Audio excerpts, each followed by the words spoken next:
नमस्कार, enlighten India में आप सभी दर्शकों का स्वागत है। मैं हूं यमलेश बंजारी। जिस घड़ी का आप सभी दर्शक इंतजार कर रहे थे, वो इंतजार की घड़ियां अब खत्म हो गई है।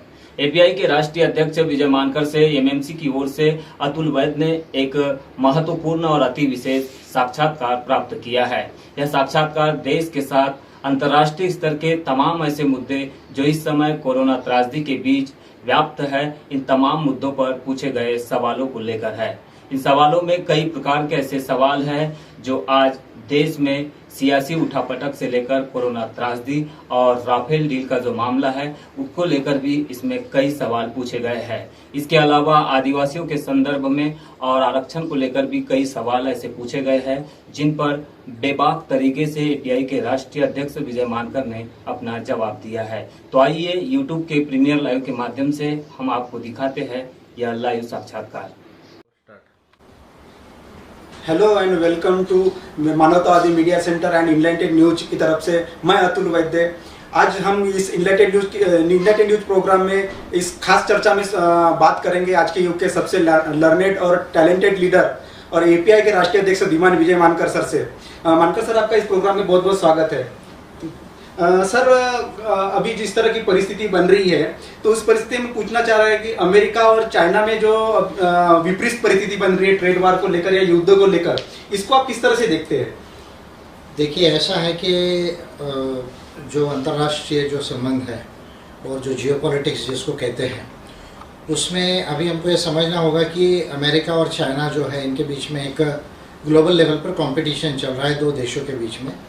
क्योंकि चाइना सेकंड नंबर पर इकोनॉमी है, लार्जेस्ट एक्सपोर्टर है, लार्जेस्ट जो है प्रोड्यूसर है और परचेसिंग पावर पैरिटी में जीडीपी में चाइना अमेरिका से आगे है और मिलिट्री पावर भी चाइना डेवलप कर रहा है, जो धीरे धीरे जो है वो 2035 तक चाइना जो है अगर यही हाल रहा तो अमेरिका को मिलिट्री पावर में भी सुपरसीड कर लेगा और 2030 तक जो है चाइनीज़ इकोनॉमी अगर कोई मेजर प्रॉब्लम नहीं होती है तो अमेरिका से आगे आएगी। इस बात की चिंता अमेरिका को है क्योंकि अमेरिका चाहता है कि जो वर्ल्ड ऑर्डर है वो वर्ल्ड ऑर्डर उसके डोमिनेशन में रहे। जो WTO का, IMF का जो वर्ल्ड ऑर्डर बना है, सिक्योरिटी काउंसिल का, यूनाइटेड नेशंस में जो वर्ल्ड ऑर्डर बना हुआ है, तो ये जो है उसके डोमिनेशन में रहे, ये अमेरिका की सोच है। और उसके वजह से अमेरिका चाइना को कंटेन करने के लिए एक तो ट्रेड वॉर्स जो है बड़े पैमाने पर कर रहा है। वो ट्रेड वॉर्स जैसे चाइना को जो है इकोनॉमिक लॉसेस हो, ये एक काम बड़े पैमाने पर कर रहा है। चाइना भी बीच में जो है अमेरिका को पीछे ले जाने के लिए कई बार जो है वो ट्रेड के अनफेयर प्रैक्टिसेस को जो है वो अडॉप्ट करता है। कभी करेंसी को जो है वो डिवैल्यूएट कर देता है, यानी करेंसी जो है रेन भी उसको कम कर देता है और उसके वजह से उसका एक्सपोर्ट बढ़ जाता है। फिर अमेरिका से जो है वो सामान नहीं खरीदता है जो उसको खरीदना चाहिए। तो इस तरह के कई अनफेयर प्रैक्टिसेस चाइना भी करता है और अमेरिका भी जो है वो उसको कंटेन करना चाहता है ट्रेड वॉर्स करके। साथ में अमेरिका जो है चाइना को मिलिटरीली कंटेन करने के लिए जो है वो ऑस्ट्रेलिया और जापान और इंडिया को साथ में लेके एक क्वाड का कंसेप्ट बनाया और इंडो पैसिफिक एक कंसेप्ट को जो है यूएस ने जो है वो प्रपोंड किया कि भाई अगर इंडिया, ऑस्ट्रेलिया और जापान आदि मिल जाते हैं अमेरिका के साथ में तो अमेरिका को साउथ चाइना सी में रोका जा सकता है और मलाक्का स्ट्रेट से जो समुंदर से उसका सामान आता है इंडियन ओशन होते हुए फिर अफ्रीकन कंट्रीज में जाता है या मिडिल ईस्ट में जाता है या यूरोप में जाता है, वो उसको रोका जा सकता है। और इस तरह से जो है वो इसको क्वाड बना के चाइना को कंटेन करना चाहता है और चाइना अपनी सुरक्षा के लिए जो है अपनी मिलिट्री पावर को ग्रो कर रहा है। एसिमेट्रिक वॉरफेयर जिसको कहा जाता है कि जहां चाइना की, अमेरिका की नेवल शक्ति ज़्यादा है, एयरफोर्स की शक्ति ज़्यादा है, तो चाइना एरोस्पेस पावर पे और साइबर वॉरफेयर के ऊपर में, इलेक्ट्रोमैग्नेटिक स्पेक्ट्रम में और इलेक्ट्रॉनिक वॉरफेयर में जो है वो ज़्यादा महारत हासिल करने में लगा हुआ है। और साथ ही जो है वो नॉर्थ कोरिया है या ईरान है, पाकिस्तान है, तुर्की है, इनका अलायंस बनाकर जो है वो अमेरिका को मिलिट्रीली भी चाइना जो है वो चैलेंज कर रहा है। इस दरमियान में जो है जो भारत है, क्योंकि हमारा भी चाइना के साथ में जो बॉर्डर डिस्प्यूट है, लगभग 4056 या 57 किलोमीटर की हमारी जो बॉर्डर है, वो बॉर्डर जो है वेस्टर्न जोन में जो लद्दाख का रीजन है, मिडिल में जो हिमाचल प्रदेश का रीजन आता है और ईस्टर्न जो सेक्टर है उसमें सिक्किम, अरुणाचल प्रदेश का जो सेक्टर आता है, वो हमारा अनसेटल्ड बॉर्डर है। तो लाइन ऑफ एक्चुअल कंट्रोल में बहुत सारी जगह में अभी भी डिस्प्यूट है और वो फाइनलाइजेशन नहीं हुआ है। और इस बीच में गलवान का जो एक इंसिडेंस हुआ, तो इंडिया जो है ये चाहता है कि भाई चाइना को जो है वो कंटेन करे और इसलिए वो अमेरिका के साथ में जो है दिन ब दिन जो है वो अलायंस में जा रहा है। इस तरह का जियोपॉलिटिकल सिचुएशन यहाँ पर इंडियन सब कॉन्टिनेंट जो है अभी एशियन सब कॉन्टिनेंट में और साथ में जो ओशंस है उसमें बनते जा रहा है। सर अभी जियोपॉलिटिक्स की आपने बात की तो हम ये डिस्कस करना चाह रहे हैं कि इंडिया की जो फॉरेन पॉलिसी है नेहरू जी से काल से चल रही है, एनईएम जो चल रही है अलिप्तवाद की, तो क्या मोदी गवर्नमेंट उसी मॉडल पे काम कर रहा है या कोई अल्टरनेटिव मॉडल उन्होंने लाया है अभी?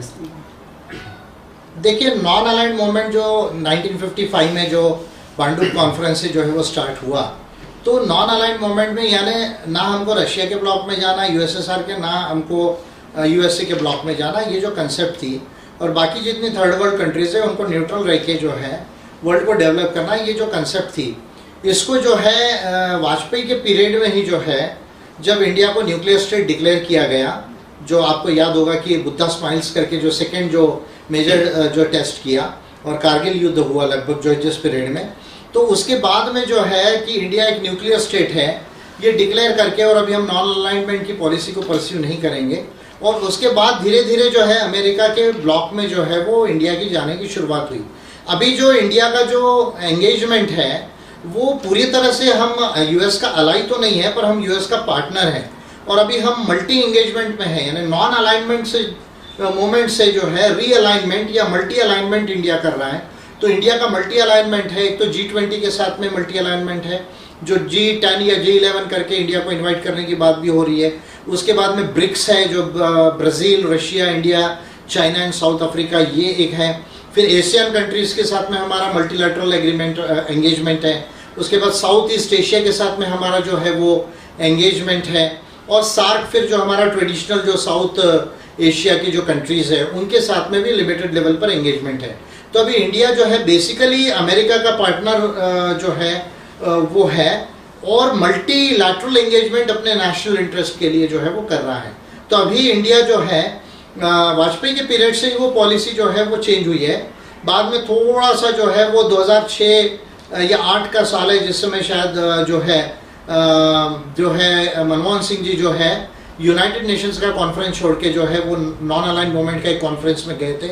उस समय फिर उसको रिवाइव करने की बात हुई थी, लेकिन मोदी गवर्नमेंट आने के बाद में जो है अभी हम अमेरिका का पार्टनर है और मल्टी अलाइनमेंट पॉलिसी है इंडिया की। सर जिस तरह से ये रिलेशन बन रहे हैं, अंतर्राष्ट्रीय रिलेशन बन रहे हैं, तो उसमें अभी जस्ट इंडिया में राफेल आया है, चाइना के बाद G20 है, JF-17 पाकिस्तान के पास है, तो इन सारे वेपन्स में क्या आप कैसे कंपेयर कर सकते हैं?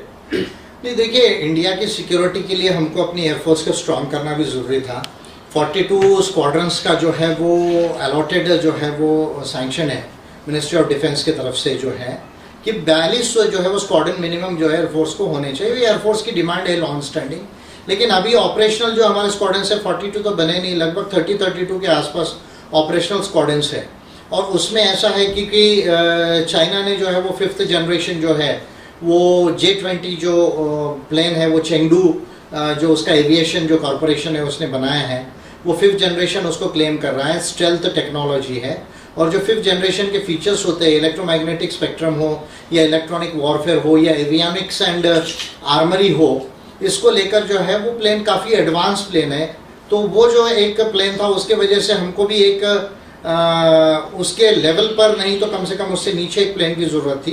तो इसलिए इंडिया ने जो है वो यूरो फाइटर और जो है ग्रिफिन के साथ में जो है राफेल का जो है वो कंपैरेटिव एनालिसिस किया, और उसके बाद में हमने लगभग 4.5 जनरेशन का है राफेल। लेकिन यदि हम JH-17 ब्लॉक 3 से जो पाकिस्तान के पास अभी ऑपरेशनल है उससे अगर हम कंपेयर करते हैं तो कोई बहुत ज़्यादा एडवांटेजियस राफेल में नहीं है, 19-20 का फ़र्क है। और J-20 जो चाइना का जो है वो अगर 4-5 फैक्टर्स को ले ले, अगर स्टेल्थ टेक्नोलॉजी ले ले, सुपर क्रूजिंग को ले ले, और इलेक्ट्रोमैग्नेटिक स्पेक्ट्रम का जो वॉरफेयर होता है या और इलेक्ट्रॉनिक वॉरफेयर जो होता है उसको यदि ले ले, और वेपनरी की रेंज ले ले, जो अभी BVR जो आ रहे हैं, बियॉन्ड विजुअल रेंज जो मिसाइल्स होती है कि आपको प्लेन को देखना नहीं आगे, आपको लैंड का टारगेट देखना नहीं, आप अपने कंट्री में कहीं फ्लाई कर रहे बॉर्डर पर, वहाँ से 300 किलोमीटर तक के जो है वो आप मार कर सकते हैं। ये एक इम्पॉर्टेंट बात है। इलेक्ट्रॉनिक वॉरफेयर में आप जो रडार सिस्टम है या आगे के प्लेन्स के जो सिस्टम है उसको जो है वो स्टेल्थ अगर है तो वो उसमें कैच नहीं होगा। और अगर आपके पास में इलेक्ट्रोमैग्नेटिक जो अगर वॉरफेयर अगर है आपके प्लेटफॉर्म में, तो वो जो है आगे की जितनी रेडार टेक्नोलॉजी है या सैटेलाइट्स है या प्लेन्स है उनको डॉज कर सकता है।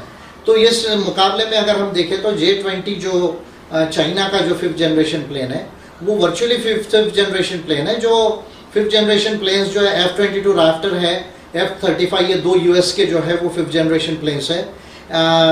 Su-57 रशिया का जो है वो भी 5th जनरेशन प्लेन है, लेकिन वो पूरी तरह से स्टेल्थ नहीं है। चाइनीज J-20 भी पूरी तरह से स्टेल्थ नहीं है, लेकिन वो काफ़ी एडवांस प्लेन है। उस लिहाज से राफेल जो है वो JH-17 ब्लॉक 3 के मुकाबले में थोड़ा सा ज़्यादा एडवांटेजियस है, लेकिन बहुत ज़्यादा कटिंग एज टेक्नोलॉजी नहीं है। इसलिए शायद मोदी गवर्नमेंट F-22 भी खरीदना चाह रही है अमेरिका से। लेकिन यहाँ एक बात मैं कहना चाहूँगा कि अगर प्राइजेस को यदि हम कंपेयर करते हैं तो राफेल को हमने जो है, यानी अब इंडियन मीडिया इस पर बहुत ज़्यादा झूठ बोल रही है और पता नहीं पार्लियामेंट्री कमिटीज़ भी इन चीज़ों को देखती है या नहीं देखती है। CAG कंपैरेटिव प्राइजेस को देखता है या नहीं देखता। सुप्रीम कोर्ट के तो ये दिमाग के बाहर की बातें हैं। मुझे नहीं लगता कि सुप्रीम कोर्ट ये सारा एनालिसिस कर पाएगा। लेकिन अगर यदि आप देखेंगे तो पर यूनिट कॉस्ट J-20 जो 5th जनरेशन का फाइटर है चाइना का, और राफेल 4.5 लगभग 4.5 का है, और JH-17 थंडर जो है वो भी 4+ जनरेशन का है। तो JF-17 थंडर जो ब्लॉक 3 है उसका प्राइस जो है लगभग $40 मिलियन पर यूनिट कॉस्ट है, और जो J-20 है जो 5th जनरेशन है राफेल से आगे है उसका $110 मिलियन है, और राफेल का लगभग $230 मिलियन है। यानी आप इस बात को सोचिए कि जो 5th जनरेशन एयरक्राफ्ट चाइना ने बनाया उससे डबल में हमने जो है वो फ्रांस से खरीदा है, या चाइना जो बना रहा है, चाइना की मदद से जो पाकिस्तान अपने कंट्री में JH-17 बना रहा है वो लगभग 35-40 जो है मिलियन डॉलर्स में बन रहा है। उसके मुकाबले में हम $230 मिलियन जो है वो राफेल के लिए दिया। तो ऑलमोस्ट ऑल 6 to 7 टाइम्स जो है उसी जनरेशन के प्लेन के कंपैरिजन में चाइना पाकिस्तान जो कंपेयर कर रहा है उससे ज़्यादा प्राइस हमने दिया है, और 5th जनरेशन से जो है हमने जो है 4.5 जनरेशन के लिए डबल पैसा लगभग दिया। तो मैं समझता हूँ कि कॉस्ट बेनिफिट एनालिसिस में यदि आप ये कहेंगे तो ये बिल्कुल भी जो है वो फ़ायदे का सौदा मैं नहीं कहूँगा। और जब तक इंडिजिनियस प्रोडक्शन में हम लोग R&D करके प्रोडक्शंस नहीं करेंगे, जिस पे AMCA वगैरह पे काम चल रहा है, वैसे तो 5th जनरेशन पे बहुत कंट्रीज़ काम कर रही है, पाकिस्तान भी जो है वो अर्ज या राज ऐसा कोई प्रोजेक्ट है उस पर काम कर रही, तुर्की कर रही है, जापान कर रही है, बहुत सारी कंट्रीज़ कर रही है। लेकिन जब तक हम साइंस एंड टेक्नोलॉजी में R&D डेवलप करके खुद इंडिजनाइजेशन प्रोडक्शन नहीं करेंगे, तब तक मुझे नहीं लगता कि अमेरिका, फ्रांस और रशिया से बार बार और इजराइल से जो हथियार खरीदने में जो हमको डबल पैसा देना पड़ रहा है, ये नेशनल एक्सचेकर को बहुत बड़ा लॉस है। ये पैसा डेवलपमेंट के काम में लग सकता है। सर, आपने इंडिया के खुद के R&D की बात की है, तो अभी जैसा राफेल आया है तो हम राफेल खरीदने में बहुत ज़्यादा खुद को गर्वान्वित महसूस कर रहे हैं। तो गवर्नमेंट का जो प्रोजेक्ट था मेक इन इंडिया, उसको ये राफेल किस तरह से डील करता है? नहीं, अभी इसमें जो है कुछ इंडिजिनस प्रोडक्शन का भी साथ में कॉन्ट्रैक्ट है। ये शायद पहले 36 आने के बाद में कुछ कॉन्ट्रैक्ट है, उसमें कुछ बीच में कन्फ्यूजन भी था। वो कॉन्ट्रैक्ट कैसे एग्जीक्यूट होगा ये तो बाद में पता चलेगा, क्योंकि कुछ अनिल अंबानी जी के कंपनी को देने का भी जो है बहुत बड़ा एक इशू आया था इसमें। और मेक इन इंडिया में आप देखिए तो हम सुकोई के साथ में मिलकर जो है हॉल जो है जो नासिक में और बेंगलोर में हिंदुस्तान एरोनॉटिक्स लिमिटेड है, वो हम 5th जनरेशन AMCA के ऊपर काम कर रहे थे। तो जो तेजस है, तेजस से ज़्यादा जो एडवांस वर्जन है 5th जनरेशन का, जो fighter jet India multi role fighter jet खुद इंडिया बनाना चाह रहा है, उस पर हम 2007 से काम कर रहे हैं, लेकिन बाद में वो प्रोजेक्ट टर्मिनेट हो गया। अब हम लोग खुद उस पर जो है वो काम कर रहे हैं। देखिए, एक बात है, जब तक हम साइंस एंड टेक्नोलॉजी को जब तक एम्फोसाइज नहीं करेंगे, यदि आप 2013 की साइंस एंड टेक्नोलॉजी की पॉलिसी पढ़ेंगे जो मनमोहन सिंह गवर्नमेंट की पॉलिसी थी, STI science technology and innovation की पॉलिसी, उसमें आपको कुछ बहुत विशेष बात नहीं मिलेगी। ऐसा नहीं लगेगा कि भारत सही में जो है कोई एक वैज्ञानिक सोच वाला जो कंट्री बनना चाहिए, जिसको scientific thinking and scientific knowledge हम कहते हैं, साइंटिफिक मेथोडोलॉजीज कहते हैं, फिर साइंटिफिक इन्वेस्टिगेशन है, इंक्वायरी है और रिसर्च एंड डेवलपमेंट है। ये तमाम जो चीज़ें आती है उसमें भारत लीडिंग कंट्री बने पहले 5-10 कंट्रीज में। ऐसा कोई उसमें विजन और प्रैक्टिकल अप्रोच 2013 के पॉलिसी में नहीं मिलती है। अब 2020 में अक्टूबर महीने में साइंस एंड टेक्नोलॉजी की पॉलिसी मोदी गवर्नमेंट डिक्लेयर करने वाली है, तो लेट अस सी कि वो कितना विजन लेकर आती है। लेकिन मुझे ऐसा लगता है जब आप राम मंदिर बनाने में इतना ज़्यादा जो है वो इन्फोसिस देते हैं, या जो बीजेपी के जो मिनिस्टर्स है, कोई मिनिस्टर कहता है कि हनुमान चालीसा पढ़ लेने से कोरोना ठीक हो जाएगा, कोई कहता है कि मंदिर बन जाएगा तो कोरोना ठीक हो जाएगा। तो बीजेपी और आरएसएस के जो लोग हैं वो साइंटिफिक थिंकिंग ही उनका नहीं है। और ये जो न्यू एजुकेशन पॉलिसी जो कस्तूरी रंगन कमीशन बना था, कल जो उस पर जो डिसीजन लिया है और एचआरडी मिनिस्ट्री का नाम बदलकर एजुकेशन मिनिस्ट्री कर लिया है, उसमें भी यदि आप साइंस एंड टेक्नोलॉजी के एजुकेशन को लेकर यदि आप थिंकिंग देखेंगे तो अभी भी मुझे उतना एडवांस नज़र नहीं आ रहा है। तो जब तक हम साइंस एंड टेक्नोलॉजी में जब तक हमारा डेवलपमेंट नहीं होगा, जब तक हमारा ह्यूमन कैपिटल डेवलपमेंट नहीं होगा, ह्यूमन स्किल्स डेवलपमेंट नहीं होगी, ह्यूमन कैपिटल डेवलप नहीं होगा, तब तक मेक इन इंडिया की बात करना, आत्मनिर्भर भारत की बात करना, मैं समझता हूँ ये बचकानी बातें, इमैच्योर बातें हैं। जैसे सर आपने साइंस टेक्नोलॉजी की बात की है, तो एक मंदिर के उद्घाटन के लिए देश का पीएम का जाना, ये क्या संवैधानिक लोकतंत्र के धर्मनिरपेक्ष का जो सिद्धांत है उसके खिलाफ नहीं है? बिल्कुल अवॉइड करना चाहिए, प्राइम मिनिस्टर ने अवॉइड करना चाहिए, क्योंकि प्राइम मिनिस्टर पूरे देश का होता है, कोई एक धर्म का और जो है संप्रदाय का नहीं होता है। और वैसे भी जो है कॉन्स्टिट्यूशन स्टेट का कोई रिलीजन नहीं होता है, और स्टेट के हेड होने के नाते जो है उनको अवॉइड करना चाहिए था। बाकी सुप्रीम कोर्ट के डिसीजन के हिसाब से वो ट्रस्ट है वो करता था, लेकिन अवॉइड करना चाहिए था। कोई अच्छा प्रेसिडेंट सेट नहीं किया मोदी जी ने अच्छा प्रेसिडेंट सेट नहीं किया। सर कांग्रेस के शशि थरूर जी ने प्रेसिडेंशियल डेमोक्रेसी के मॉडल को डिस्कस किया है, तो क्या आपको लगता है कि ये भारत के ये जो मॉडल है वो इंडिया के लिए सुटेबल है? नहीं, मेरा तो ये मानना है कि डेमोक्रेसी ही अपने आप में सोल्यूशन नहीं है। जो लोग ये कहते हैं कि डेमोक्रेसी से सारी चीज़ों का सोल्यूशन आ जाएगा, वो इमैच्योर्ड है, उनको डेमोक्रेसी का अंडरस्टैंडिंग नहीं। देखिए 1970 के दशक तक केवल 35 देशों में इलेक्टोरल डेमोक्रेसी थी। उसके बाद ग्लोबलाइजेशन का राइज हुआ, ग्लोबलाइजेशन के राइज के बाद, कम्युनिज्म के डाउनफॉल के बाद थर्ड वेव ऑफ डेमोक्रेसी आई। लेकिन 2007-8 के आते आते आप देखेंगे कि डेमोक्रेसी में रिसेंटमेंट आया। और अभी तो बहुत ढेरों से ये स्टडीज है कि डेमोक्रेसी जो है वो अपने आप में जो बड़ी बड़ी प्रॉब्लम्स है, जैसे नेशनलिज्म की प्रॉब्लम है, जिनोफोबिया की प्रॉब्लम है, रिलीजियोसिटी की प्रॉब्लम है, डिस्क्रिमिनेशंस की प्रॉब्लम है, या डिस्क्रिमिनेशन की प्रॉब्लम है, ये जो प्रॉब्लम है इनको अपने आप में डेमोक्रेसी हल करने में इफेक्टिव नहीं हुई है। और ग्लोबलाइजेशन और नेशनलिज्म के राइज के बाद जो पैसे का रोल आया और धर्म या एथनिसिटी का रोल आया, उसमें जो लोग धर्म और एथनिसिटी का कॉम्बिनेशन करके स्टेट को कैप्चर कर लेते हैं, फिर डेमोक्रेसी इनइफेक्टिव हो जाती है। तो डेमोक्रेसी अच्छा मॉडल है गवर्नेंस का, मैं ये नहीं कहता हूँ कि डेमोक्रेसी नहीं होना चाहिए, पर डेमोक्रेसी जो है उसमें खुद बहुत सारे रिफॉर्म्स की जरूरत है, चाहे वो प्रेसिडेंशियल फॉर्म हो या चाहे वो पार्लियामेंट्री फॉर्म हो। अगर शशि थरूर जी ये कह रहे हैं तो whether he wants to say that American democracy is a very perfect form of democracy, if so then why there is so much inequality in America? Why you see America has been unable to solve the problems of racial discrimination with the Afro-Americans and you see Latinos and the Native Americans. So you see America is a democratic country, but it is involved all over in the world in the warfare and all unfair trade practices and all those things. America or the Western, you see model which is based on WTO, IMF and you see Washington consensus. It is not able to give a fair considerations to all the countries of the world at par, you see. तो ये जो मैं समझता हूँ कि शशि थरूर जी ने जो बात कही है, ये बेसिकली ये जो एजेंडा है प्रेसिडेंशियल फॉर्म ऑफ डेमोक्रेसी का, ये तो जो है मुझे लगता है कि अरुण नेहरू जो है उन्होंने और वसंत साठे ने इसको एडवोकेट किया था कांग्रेस में, और ये जो है बेसिकली आरएसएस का एजेंडा है। तो शशि थरूर कहीं आरएसएस बीजेपी के एजेंडे पर तो जो है वो काम नहीं कर रहे हैं, क्योंकि अभी उनका पॉलिटिकल अनसर्टेनिटी है केरला से जो है चुन के आने में।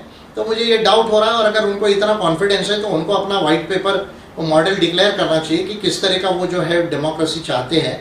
उसके बाद में हम जवाब देने के लिए सक्षम है उनको, शशि थरूर को। If he wants we can answer him in English also, in British English also we can answer him if he wants. Sir अभी हमने डेमोक्रेसी की बात की है, तो हम जानना चाहते हैं कि आप पार्लियामेंट जाना चाहते हैं? पार्लियामेंट तो जाना जरूरी है, क्योंकि लॉ मेकर्स और पॉलिसी मेकर्स यदि बनना है तो पार्लियामेंट जाना जरूरी है। और लॉ मेकिंग पॉलिसी मेकिंग के बगैर आप कोई भी तरह का मेजर बदलाव नहीं ला सकते, ये मेरा क्लियर मानना है। और 24 में मैं पार्लियामेंट्री इलेक्शंस को जो है वो पार्टिसिपेट करूँगा। सर आप पार्लियामेंट जाना चाहते हैं, लेकिन अभी फिलहाल में एपीआई के एक भी एमएलए एमपी नहीं है। आप नीतिगत राजनीति की बात करते हैं, लेकिन ये सब नहीं होने के बावजूद आप इसको कैसे कर पाएंगे? देखिए, एक तो भारत के अंदर इलेक्टोरल सिस्टम में जीतना तो डिफिकल्ट है, ये बात तो बिल्कुल क्लियर है, क्योंकि मैं बार बार इस बात पर कहते आया हूँ कि first pass the post system जो है, जिसमें सिंगल मेंबर कॉन्स्टिट्यूंसी है और सिंगल वोट विक्ट्री है, पब्लिक फंडिंग इलेक्शंस लड़ने के लिए नहीं है, मीडिया रेगुलेशंस के लॉ नहीं है, और इसके साथ में जो है वो प्राइवेट कंपनीज को डोनेशन देने का पार्टीज को अधिकार है, और इसके साथ ईवीएम का भी अकाउंटेबिलिटी नहीं है। तो ये जो इलेक्टोरल सिस्टम जब तक रहेगा तब तक दिक्कतें तो रहेगी, लेकिन अम्बेडकराइट पार्टी ऑफ इंडिया अभी एक बहुत बड़ी रिस्पॉन्सिबल पार्टी हुई है, और देश और दुनिया में इसको माना जा रहा है कि भाई ये एक बड़ी रिस्पॉन्सिबल पार्टी है और पॉलिसी बेस्ड पार्टी है। कॉस्मो ह्यूमैनिज्म के ऊपर, कॉन्स्टिट्यूशन, ह्यूमन राइट्स पर और कुछ अम्बेडकराइट डिस्कोर्स के ऊपर में जो है ये पार्टी बेस्ड है। तो इसलिए इसको मैच्योर्ड रिस्पॉन्सिबल पार्टी माना जा रहा है, एक यूनिक पार्टी माना जा रहा है, और हमारी इलेक्शंस को लेकर एक स्पेशल तैयारी भी चल रही है। वो तैयारी जैसे जैसे डेवलप होगी तो हमें उम्मीद है कि हम जरूर चुनाव जीतेंगे। सर आपने पार्टियों की बात की, तो देश में इतनी सारी पार्टियां हैं और कुछ पार्टियां तो सालों से स्टैब्लिश है इस पार्लियामेंट्री डेमोक्रेसी के अंदर, तो इन सबसे अलग हटकर लोगों का अट्रैक्शन एपीआई की तरफ बढ़ना चाहिए। इसके लिए आप कैसे क्या सजा देते हैं?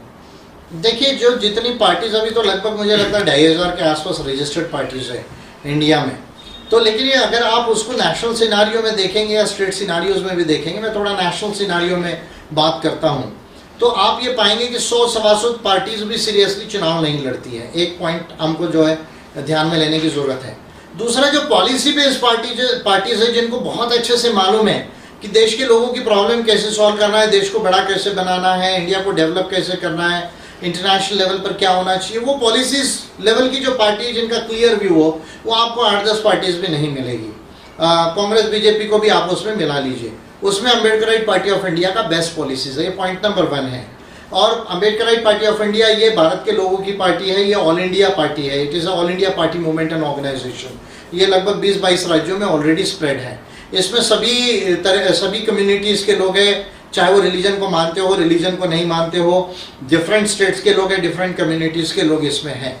और एपीआई का एक्सेप्टेंस जो है, क्योंकि हम इलेक्टोरल पॉलिटिक्स में काफ़ी सीरियसली लिमिटेड हमारे जो साधन संसाधन हैं उनको लेकर भी हम जो है पार्टिसिपेट करते हैं, और इसके वजह से जो है लोगों में कॉन्फिडेंस बिल्डअप हो रहा है और एपीआई का वोट परसेंटेज राइज हो रहा है, और फिर कुछ लिमिटेड अलायंस कर भी जो है हम इलेक्शन में आगे जाना चाहेंगे।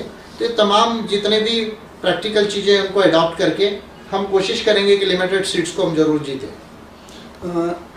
सर आपने एपीआई को लेकर काफी विस्तार में बात की। हम जानते हैं कि एपीआई काफी सारे बातों को लेकर, काफी नीतिगत राजनीति को लेकर डील करती है। सर हमारा अगला सवाल है कि मराठा आरक्षण को लेकर एपीआई किस तरह की सोच रखती है? नहीं, मेरा ये क्लियर मानना है, मैं तो पहले भी इस बात को कहा है कि अगर कोई भी कम्युनिटी सोशली और एजुकेशनली बैकवर्ड है, वो उसको क्वालिफाई होती है और प्रॉपर सर्वे होता है, रिपोर्ट होता है, तो उस कम्युनिटी को जो है वो रिजर्वेशन मिलना चाहिए।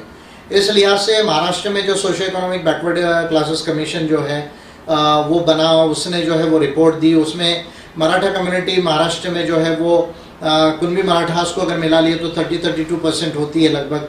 उसका काफ़ी सर्वे किया, उसका एजुकेशनल स्टेटस को स्टडी किया, उसकी लैंड की परसेंटेज को स्टडी किया, उसका सर्विसेज में कितना परसेंटेज है उसको स्टडी किया, पावर्टी को स्टडी किया, ऑफिसर्स को स्टडी किया, और वो कमिशन ने खुद रिपोर्ट में ये जो है डेटाबेस दिया है की भाई मराठा कम्युनिटी जो है वो बॅकवर्ड आहे। आणि जर मराठा कम्युनिटी जर खरंच बॅकवर्ड आहे आणि हे प्रूव्ह झालेलं आहे तर त्याला आरक्षण मिळायलाच पाहिजे। आणि त्या अनुषंगाने मला असं वाटतं की जो 2018चा जो ॲक्ट आहे त्याच्या अनुसार जो मराठांना रिझर्वेशन देण्यात आला आणि मग हायकोर्टमध्ये केस गेली आणि हायकोर्टने म्हटलं की भाई 13 आणि 12% असायला पाहिजे एज्युकेशन आणि जॉब्समध्ये, ते ॲब्सोल्युटली व्हॅलिड आहे। आणि Ambedkarite party of India is for reservation for all the discriminated and the backward communities, और इसलिए मैं मराठा रिजर्वेशन को सपोर्ट करता हूँ। सर एपीआई जैसे रिजर्वेशन को सपोर्ट करती है, तो अभी रिजर्वेशन इन प्रमोशन में ओबीसी को भी रिजर्वेशन होना चाहिए, क्या इस बात का आप समर्थन करते हैं? ये ऑफ कोर्स अभी जो है देखिए 4-5 चीज़ें ओबीसी को लेकर मेरा मानना बिल्कुल क्लियर है। एक, ओबीसी का रिजर्वेशन जो है, अभी स्टालिन ने भी कहा कि भाई मेडिकल और डेंटल जो इंस्टीट्यूशन है स्टेट फंड उसमें जो है ओबीसी का रिजर्वेशन होना चाहिए। हाईकोर्ट ऑफ मद्रास ने भी कुछ डिसीजन दिया है। मैं उसको जो है एपीआई का क्लियर व्यू है कि ओबीसी का रिजर्वेशन जहाँ पर भी वैलिड है सब जगह मिलना चाहिए। दूसरा 16(4)(a) को अमेंड करके ओबीसी का रिजर्वेशन इन प्रमोशन इंश्योर होना चाहिए SC/ST के तरह। तीसरा affirmative action in private sector, ये ओबीसी के लिए जो है वो लाया जाना चाहिए SC/ST के साथ और माइनॉरिटीज के साथ भी। और इसके साथ जो है ओबीसी सब प्लान करने की जरूरत है बजट्स में, जैसे SC/ST का सब प्लान होता है उस तरह से ओबीसी का सब प्लान बनाने की जरूरत है। और इसके साथ में ओबीसी का सेंसस होना चाहिए 2021 में।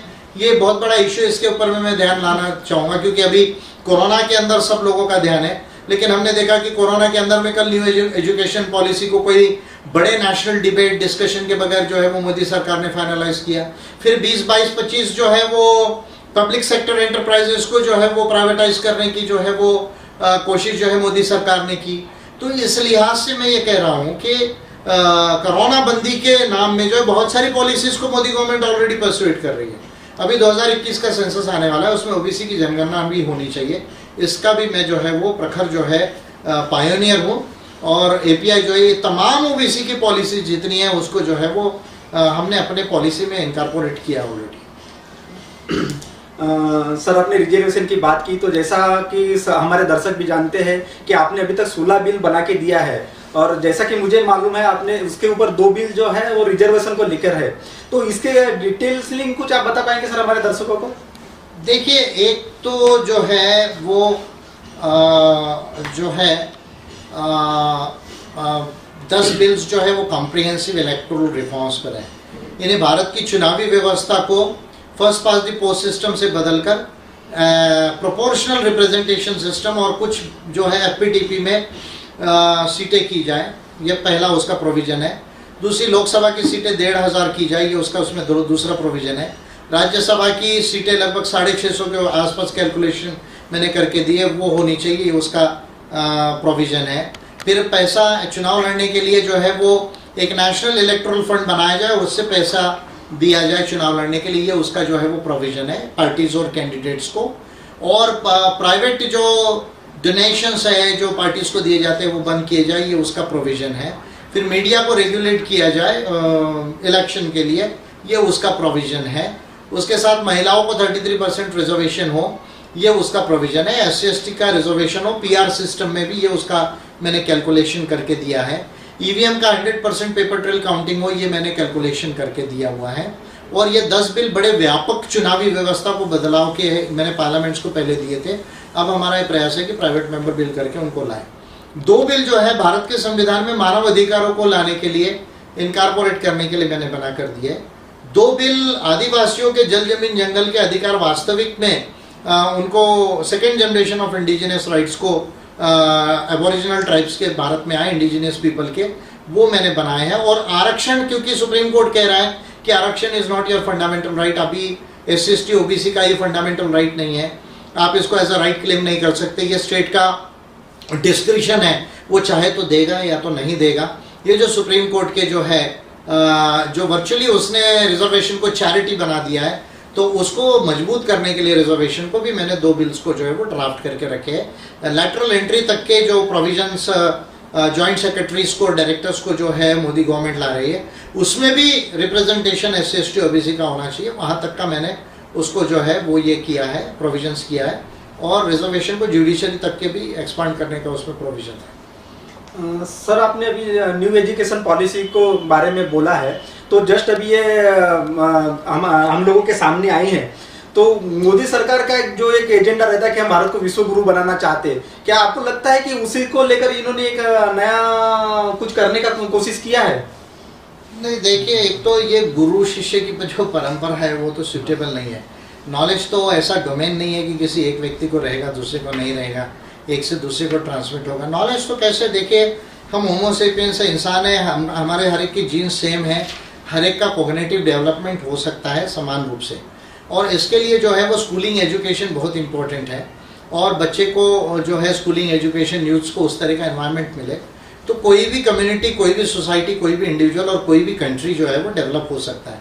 तो पहली बात तो ये विश्व गुरु वगैरह की जो संकल्पना है ये मिथक है। मैं समझता हूँ कि ये कोई बहुत डिस्कस करने लायक नहीं है।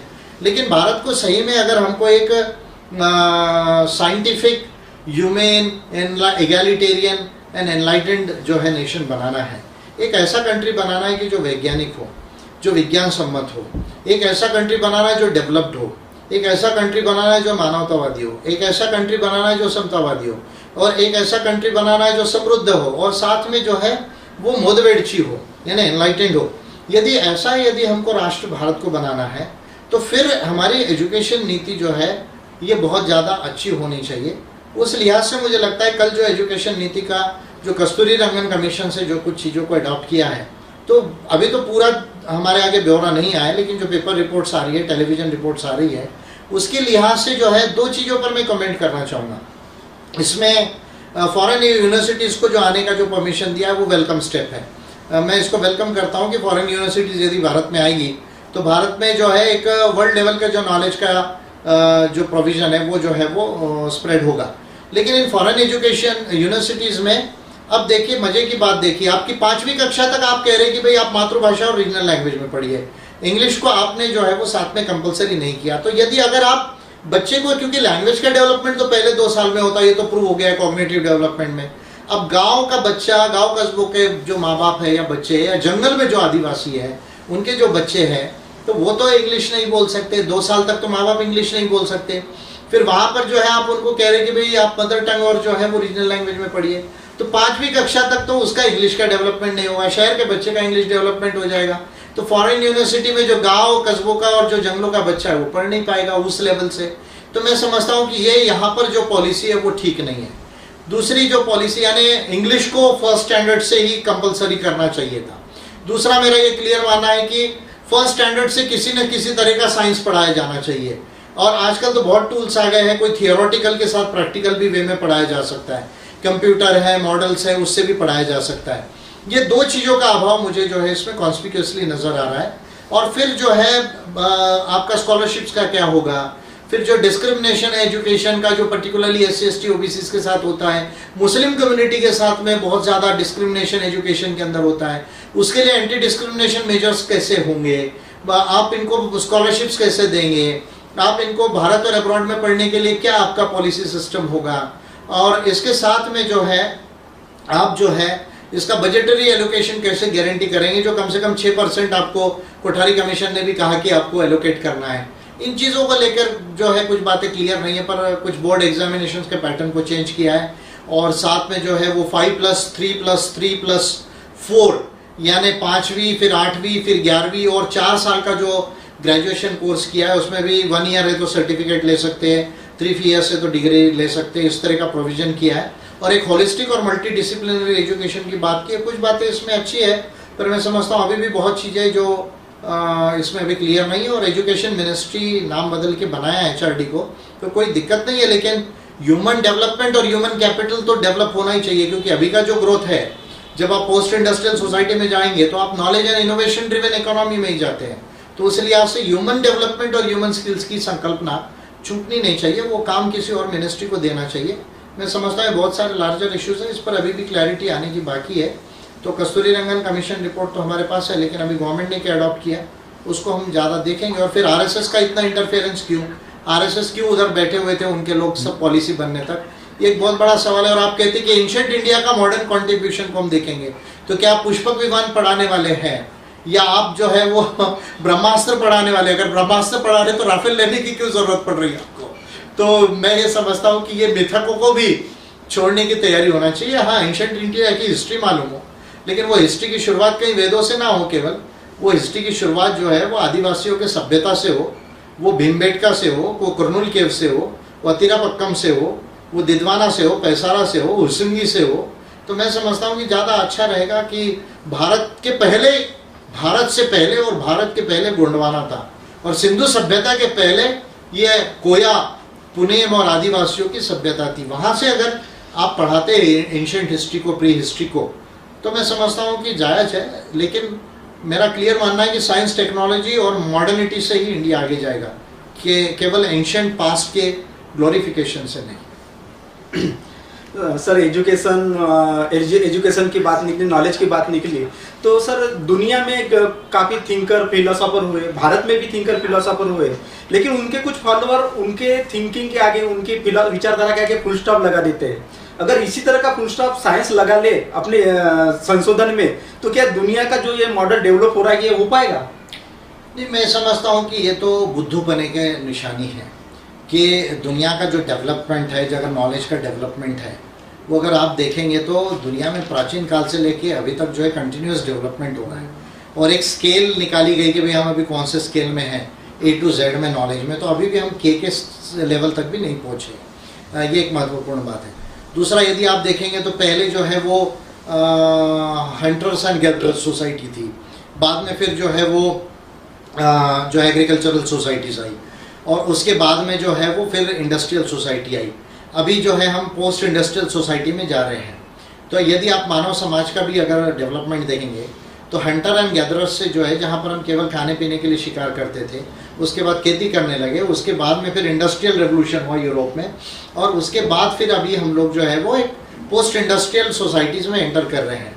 तो नॉलेज का यदि आप डेवलपमेंट देखेंगे तो दुनिया के अंदर में कंटिन्यूस डेवलपमेंट है। कोई भी एक लीडर, कोई भी एक ग्रेट लीडर हो, कोई भी एक साइंटिस्ट हो, उसका केवल कंट्रीब्यूशन नहीं है, और नॉलेज जो है वो हरदम से डेवलपिंग होता है। तो कोई अगर ऐसा कहता है कि भाई एक व्यक्ति ने ही सारी दुनिया समझ लिया और वो सारी बातें बता दिया और इसी से उद्धार होगा, तो ये बुद्धूपन का लक्षण है, डोगमेटिज्म है। मेरा एक क्लियर मानना है कि ऐसा कोई एक व्यक्ति को पूरा नॉलेज नहीं है दुनिया का, और ना ही होगा। ये वर्ल्ड जो है, कॉस्मोस जो है, बहुत वास्ट है, नेचर बहुत वास्ट है। अभी इंसान को इतना भी पता होना बाकी है, चाहे वो कुछ भी डिक्लेयर्ड हो नाम से कि भाई वो मसीहा हो गए या वो एनलाइटेंड हो गए, उनको इतना भी मालूम नहीं था अगर नॉलेज के लिहाज से देखा जाए तो। सर, जैसे कॉस्मोस की बात निकली, तो आपका जो इन्वेंशन है कॉस्मो ह्यूमनिज्म, इसका क्या रिलेवेंस है अभी आज के समय में दुनिया के लिए? कॉस्मो ह्यूमनिज्म इसलिए इम्पोर्टेंट हो जाता है क्योंकि कॉस्मो ह्यूमनिज्म जो है वो साइंस को और नॉलेज और सोल्यूशंस की बात करता है। और cosmo humanism many laws and multiple solutions of the cosmos nature and world जो है, ये उसका बेसिक एस्पेक्ट है। Science, truth, humanity and all others जो है वो इसको कंसिडर करके चलता है। यानी many laws and multiple solution से दुनिया को जो ऑलरेडी लॉज है, जो physical laws of the world है, जिसको आप कॉस्मोस या नेचर में यदि आप पढ़ेंगे तो law of quantum gravity and motion है, पहले law of gravity and motion था, लो प्रोबेबिलिटी लॉज है, लॉज ऑफ थर्मोडायनेमिक्स है, फिर उसके बाद में कई थेरीज है, अभी स्ट्रिंग थेरी तक के जो है फिजिक्स के अंदर में आ गए हम। फिर इवोल्यूशन की थेरीज है, एबॉर्जेनेसिस से लेकर जो है सेल्फ रेप्लिकेशन है, इवोल्यूशन है, फिर सेल्फ सिलेक्शन है। तो यहाँ तक के जो है वो सब डेवलपमेंट्स जो है वो हो रहे हैं। इसमें ऑलरेडी लॉज है जो फिजिकल लॉज है, और फिर ह्यूमन मेड वर्ल्ड जो इंसान ने अपनी दुनिया बनाया उसके भी लॉज है। इंटरनेशनल लॉ है, डोमेस्टिक लॉ है, सिविल लॉ है, क्रिमिनल लॉ है, कस्टमरी लॉ है, फिर इकोनॉमिक्स के लॉज है। तो मैं ये समझता हूँ कि इन सब बातों को ध्यान में रख के अगर इसको अप्लाई किया जाए जहाँ जिस चीज़ की ज़रूरत हो, तो कई समाधानों से जो है वो मानव की प्रॉब्लम सॉल्व हो सकती है और उसका उद्धार हो सकता है। ये कॉस्मो ह्यूमनिज्म आपको साइंस और जो है वो नॉलेज और सोल्यूशंस को जो है वो सिखाता है। एक रास्ता नहीं, कई रास्तों से ये डेवलपमेंट हो सकता है, अनेक अंगों मग्गों ये जो है कॉस्मो ह्यूमनिज्म सिखाता है। और अभी दुनिया के अंदर ये प्रूव हो रहा है। पहले देखिए हम बोलते थे कि भाई ये धर्म से हो जाएगा, वो धर्म से हो जाएगा, फिर आया कि नहीं मार्क्सवाद से हो जाएगा, समाजवाद से हो जाएगा, पूंजीवाद से हो जाएगा, या भारत में गांधीवाद से हो जाएगा, या और कोई वाद से हो जाएगा।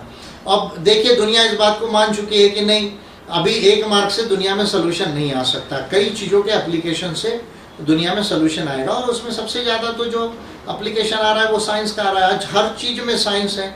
हम अगर ये शूटिंग कर रहे हैं तो ये भी साइंस का एप्लीकेशन है, कल ब्रॉडकास्ट होगा वो भी साइंस का एप्लीकेशन है। तो मैं समझता हूँ कि साइंस का एप्लीकेशन, अब कोरोना का वैक्सीन का डेवलपमेंट है, मेडिसिन, वो भी साइंस एंड टेक्नोलॉजी का जो है वो एप्लीकेशन है।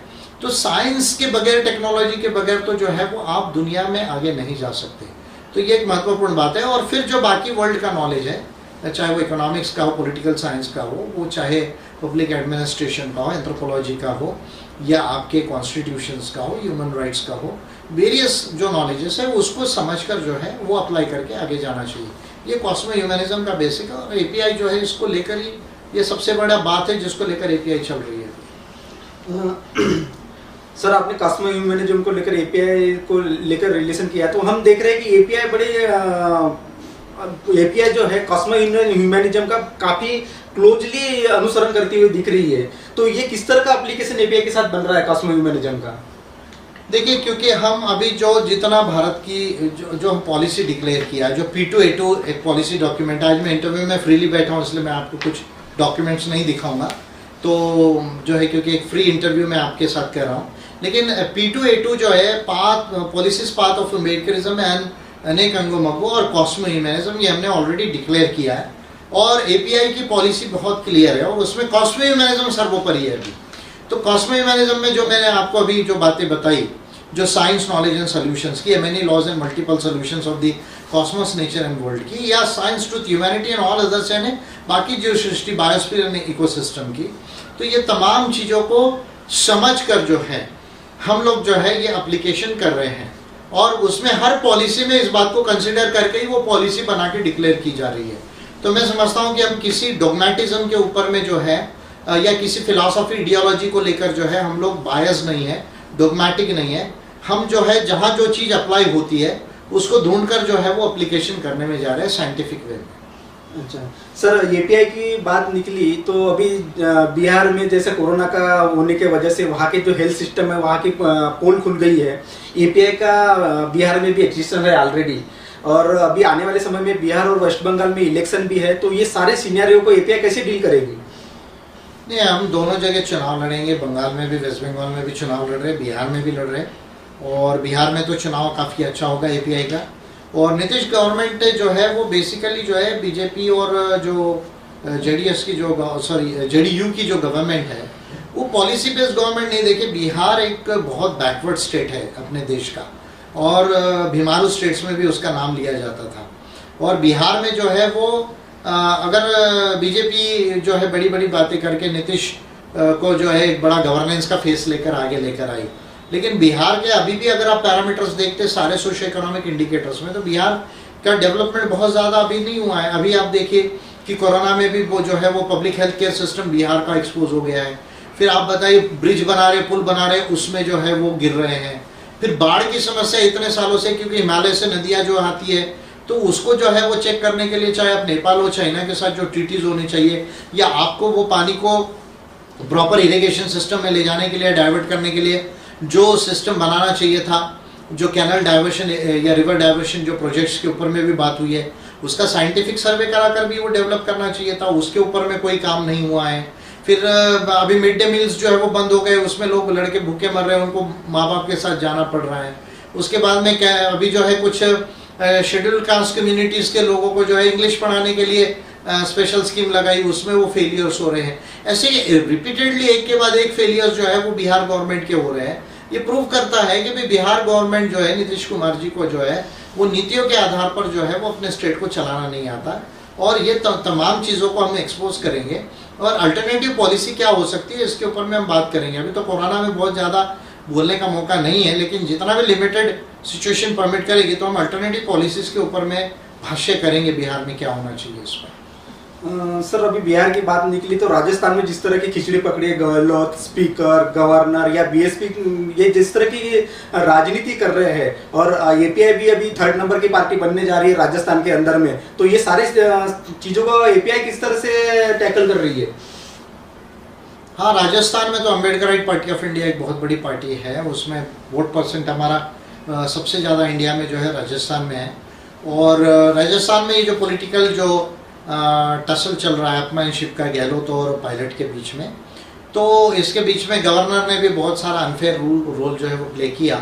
देखिए, आप कॉन्स्टिट्यूशन के आर्टिकल 163 और 74 को अगर कंपेरेटिवली पढ़ते हैं तो आप इसको देखेंगे कि हमारा जो इंडिया का जो, we are not purely a federal country, इसको कभी कभी हम क्वासी फेडरल भी कहते हैं, क्योंकि यूनिटरी बायस है, क्योंकि आर्टिकल 1 में कहा गया कि यूनियन ऑफ स्टेट्स है इंडिया जो है।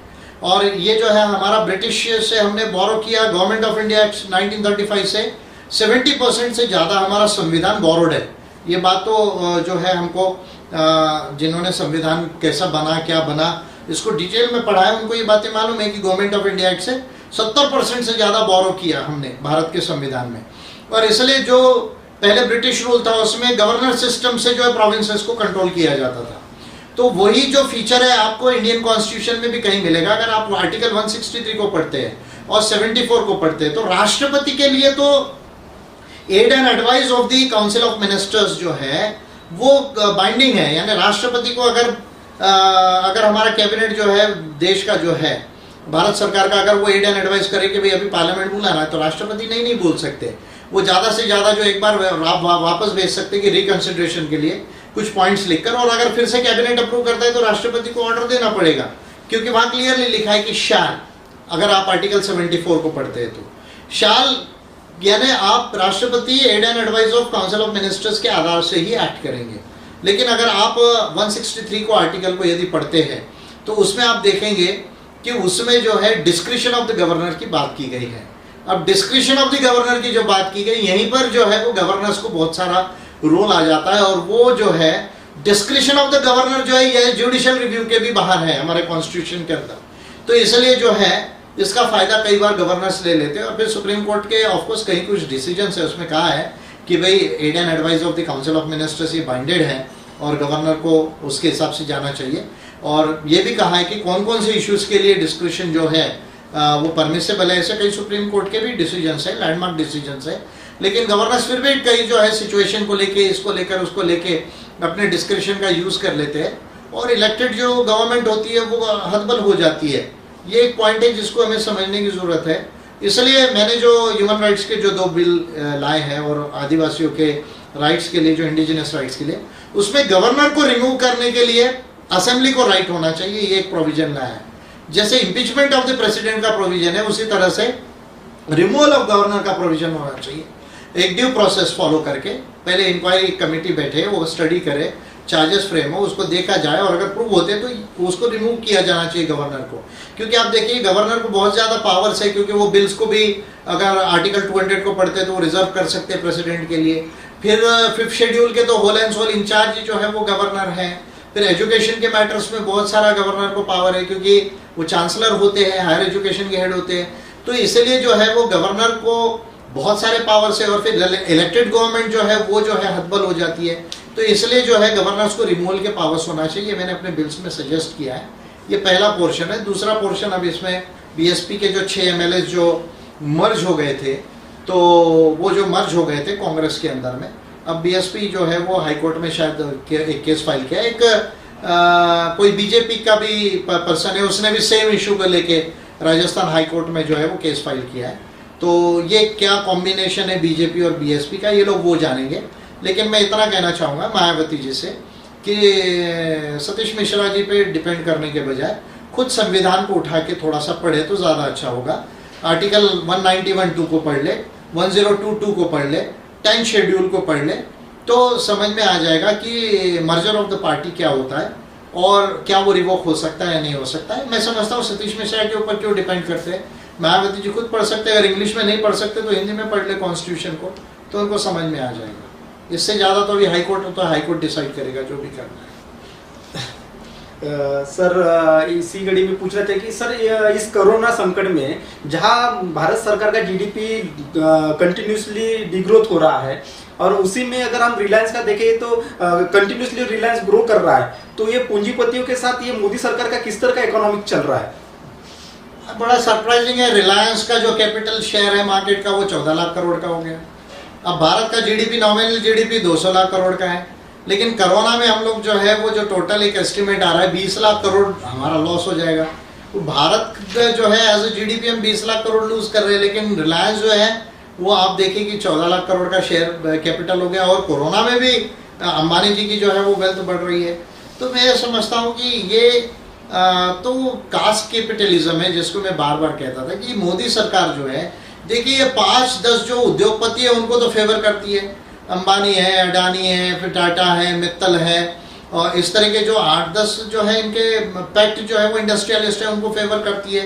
और फिर बाद में मेक इन इंडिया और आत्मनिर्भर भारत बोल के जो है सारे कॉन्ट्रैक्ट्स जो है वो मोस्टली जो है इनको दे देती है। तो अभी जैसे 5G का जो है वो इंटरनेशनल बिडिंग बंद कर दिया, कह दिया हम चाइना को तो नहीं देंगे, हुआई को इसको नहीं देंगे। तो आपने ऑलरेडी एक कंपनी को तो आउट कर दिया अभी चाइना के, तो फिर अभी इंटरनेशनल बिडिंग में जो कम्पिटिटिव प्राइसेस होती थी वो रह जाएंगे। तो होलसेल कॉन्ट्रैक्ट वन साइड जो है वो अंबानी को मिल जाएगा, तो अंबानी की कंपनी को मिल जाएगा। फिर कुछ गूगल से इधर इन्होंने मान लीजिए जो है वो जॉइंट वेंचर कर लिया, कुछ बिजनेस डील हो गया। तो ये सब चीज़ों में जो है ये जो बिजनेसेस है, जो एस्टैब्लिश्ड है और जो बीजेपी के क्लोज है, उनका वेल्थ बढ़ता है और भारत का जो है, अपने देश का जीडीपी जो है वो लॉस होता है, जनता का जो है वो लॉस होता है। अभी आपने सुना होगा कि 30,000 करोड़ रुपया 1 करोड़ जो एम्प्लॉयज है, एम्प्लॉयज प्रोविडेंट फंड के, उनको विड्रॉ करना पड़ा। वो क्यों हो रहा है? ये प्रूव हो रहा है कि भाई भारत के लोगों के पास पैसा नहीं है, जॉब्स नहीं है, इसमें बहुत बड़ा लॉस हो रहा है। 20 लाख करोड़ का भारत को लॉस होगा। भारत की जनता को कितना लॉस होगा ये कोरोना के बंदी की वजह से? इसका तो कैलकुलेशन करना बहुत डिफिकल्ट है और शायद होगा भी नहीं।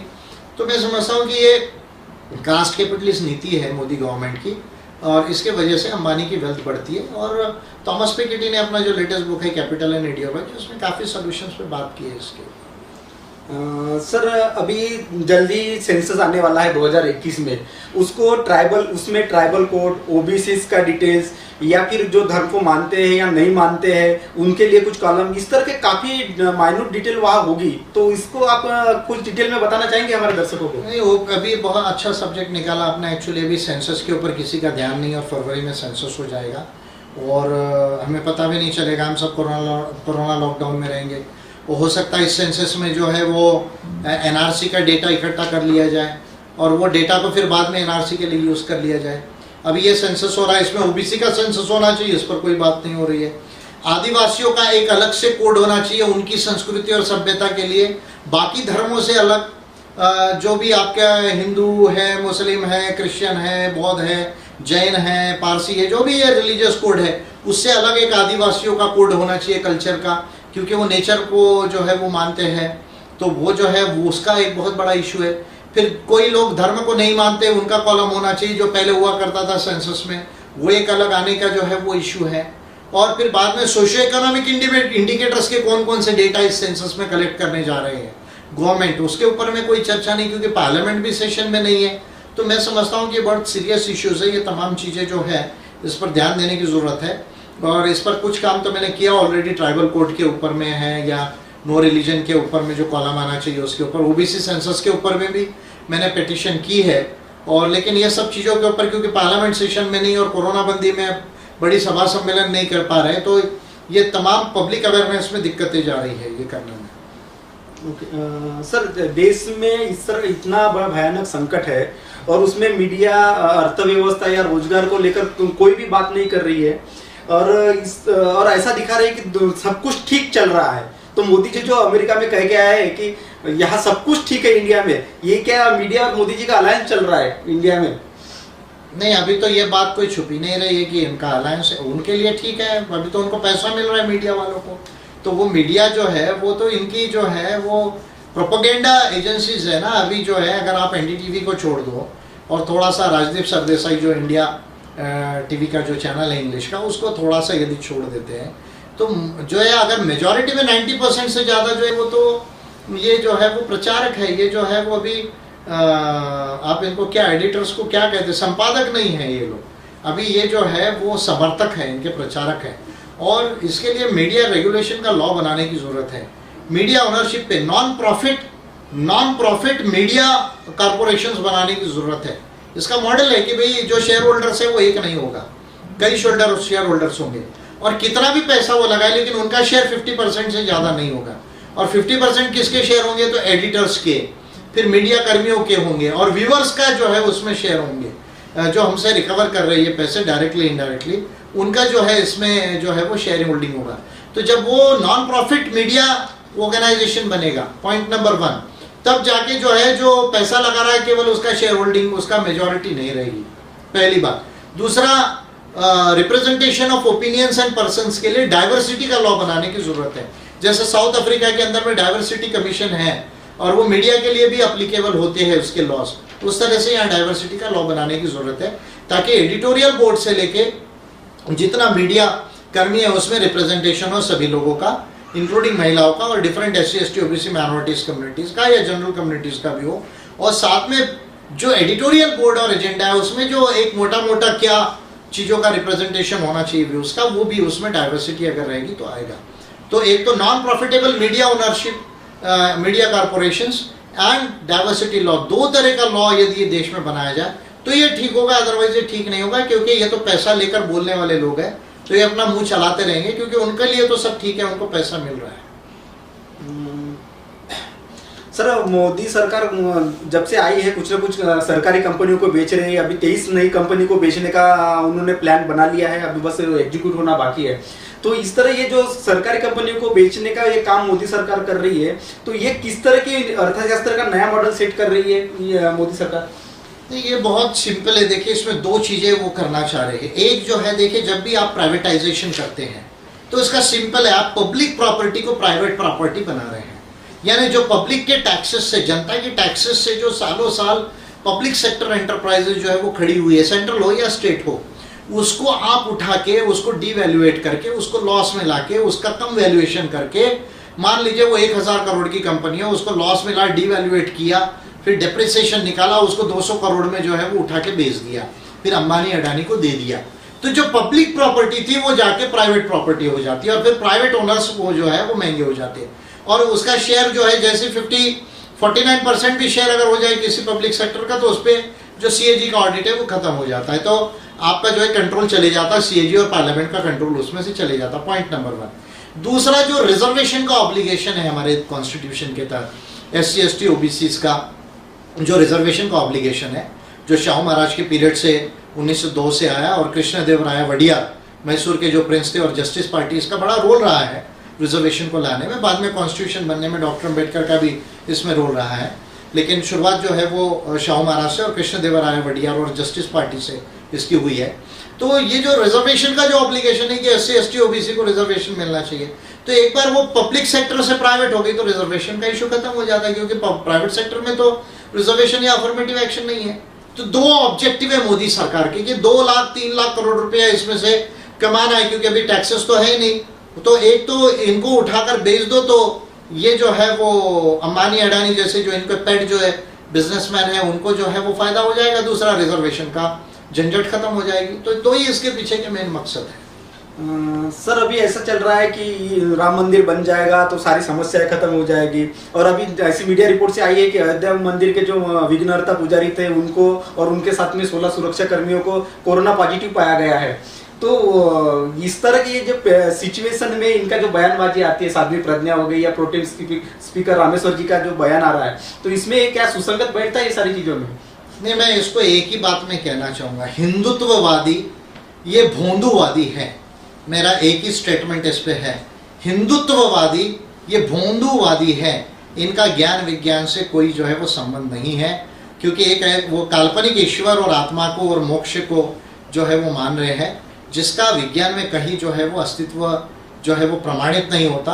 तो इस पे मैं ज़्यादा नहीं कहना चाहूँगा, लेकिन हिंदुत्ववादी जितने भी हैं वो सारे भोंदूवादी है। बस इतना ही एक स्टेटमेंट में कहना चाहूँगा। सर हम अभी इसके आखिरी पड़ाव में हैं, तो हम पूछना चाहते हैं, are you a free thinker? Yes, of course free thinker होना बहुत इंपॉर्टेंट है। साइंटिफिक थिंकर, फ्री थिंकर होना इंपॉर्टेंट है, क्योंकि दुनिया में नॉलेज का कोई लिमिटेशन नहीं है। तो हर जगह से पढ़ के जो है समझा जा सकता है। खुद की भी सोच जो है वो, उससे भी कुछ चीज़ों का जो है वो इन्वेस्टिगेशन, डिस्कवरी, रिसर्च किया जा सकता है। और मैंने फ्री थिंकिंग से, साइंटिफिक थिंकिंग से ही कॉस्मो ह्यूमैनिज्म को जो है वो इन्वेंट किया है। तो वैचारिक गुलामी जो है वो अच्छी चीज़ नहीं होती है। विचारों में स्वतंत्रता होनी चाहिए, उसी से इंसान महान होता है। सर अभी हम एक आखिरी सवाल लेंगे, आपके जीवन का लक्ष्य क्या है? अभी तो मेरे जीवन का ये लक्ष्य है कि जो अभी मैं 30 साल में इतना पढ़ लिख के यहाँ तक आया हूँ, और दुनिया की ऐसी कोई चीज़ नहीं जो मैंने पढ़ी नहीं और जिसकी मुझे समझ नहीं, देश की ऐसी कोई चीज़ नहीं जिसको मैंने पढ़ा नहीं और समझ नहीं। आज मेरी लाइब्रेरी पहले, दूसरे, तीसरे नंबर में वन ऑफ द बेस्ट है इंडिया के अंदर में।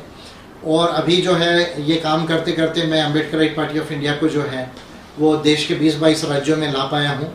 अब मेरा ये मकसद है कि एक भारत को यूनिक पार्टी और पॉलिसीज के आधार पर गवर्नेंस दिया जाए, और API एक यूनिक पार्टी ऑलरेडी है, उसको प्रैक्टिकली वो डेवलप हो। जैसे मैं कई बार कहता हूँ, सोशल डेमोक्रेटिक पार्टी से यूरोप की जो है, डेमोक्रेटिक पार्टी से अमेरिका की, या मैं कम्युनिज्म को सपोर्ट मैं नहीं करता, करने की ज़रूरत भी नहीं, लेकिन चाइनीज़ कम्युनिस्ट पार्टी है। ये पार्टीज को देखिए, इन्होंने देश को ऐसे डेवलप किया कि वो पूरे के पूरे देश और सोसाइटीज़ को ट्रांसफॉर्म किया है। तो भारत में सामाजिक धार्मिक संस्थाएं बहुत है, सांस्कृतिक संस्थाएं बहुत है, पॉलिटिकल पार्टी भी कहने के लिए बहुत है, लेकिन यूनिक स्पेशलाइज पार्टीज नहीं, जिनको साइंस का नॉलेज हो, जिनको बाकी दुनिया के वेरियस सब्जेक्ट्स का नॉलेज हो, जिसकी पॉलिसी जो है वो बहुत ज़्यादा क्लियर हो, जिसका लीडरशिप में जो है वो ये टैलेंट और विजन क्लियर हो, जिसके ऑफिस बेयर्स और कार्यकर्ताओं में जो है ये सारी चीज़ों का जो है वो क्लैरिटी हो, और उसके आधार पे वो पॉलिसी और वो इलेक्शन जीते और गवर्नेंस में जाए, और उस आधार पे जो है वो देश का डेवलपमेंट हो, लोगों का डेवलपमेंट हो, और फिर इंटरनेशनल लेवल पे दुनिया को भी वो कुछ कंट्रीब्यूट कर सके उस दिशा से। तो ऐसा यूनिक पार्टी इंडिया में नहीं है, तो मैं चाहता हूँ कि एपीआई को एक यूनिक पार्टी करके मैं डेवलप करूँ, फिर इसको गवर्नेंस तक लेकर आऊँ ताकि एपीआई गवर्नेंस में आए, और ये जो पॉलिसीज़ है कॉस्मो ह्यूमनिज्म के आधार पे जो हमने फ्रेम की है वो भारत में लागू हो, और उससे भारत जो है एक मोदवेड़ची भारत बने और दुनिया मोदवेड़ची विश्व बने। अभी ये मेरे जीवन का लक्ष्य है, और मैं समझता हूँ कि आने वाला 15-20 साल जो है वो मैं इसमें बहुत एनर्जी इन्वेस्ट कर सकता हूँ, क्योंकि I am still young, energetic, और अगर नेचर का सब ठीक रहा तो 20 साल जो है वो मैं अच्छा सर्विस देश के लोगों को और देश को दे पाऊँगा। ये मेरे जीवन का लक्ष्य है कि मानव की जो प्रॉब्लम्स हैं उसको उसके समाधान के लिए एक उसको विज्ञान का और ज्ञान का रास्ता दिया जाए, जो कॉस्मो ह्यूमनिज्म में मैं ऑलरेडी दे रहा हूँ, और इसके आधार पे पार्टी को गवर्नेंस में लाया जाए, शासन में लाया जाए, और उन नीतियों से भारत को एक वैज्ञानिक भारत बनाया जाए, एक मानवतावादी भारत बनाया जाए, समतावादी और मानवतावादी भारत बनाया जाए, मोदवेड़ची गोंडवाना बनाया जाए और मोदवेड़ची विश्व बनाया जाए। ये मेरे जीवन का अभी लक्ष्य है, उस पर मैं काम कर रहा हूँ। सर, आपने इतने व्यस्त समय में हमको इनलाइटेड न्यूज और मानवतावादी मीडिया सेंटर के लिए समय दिया है, इसके लिए हम आपका बहुत बहुत आभार व्यक्त करते हैं। Thank you sir. Thank you.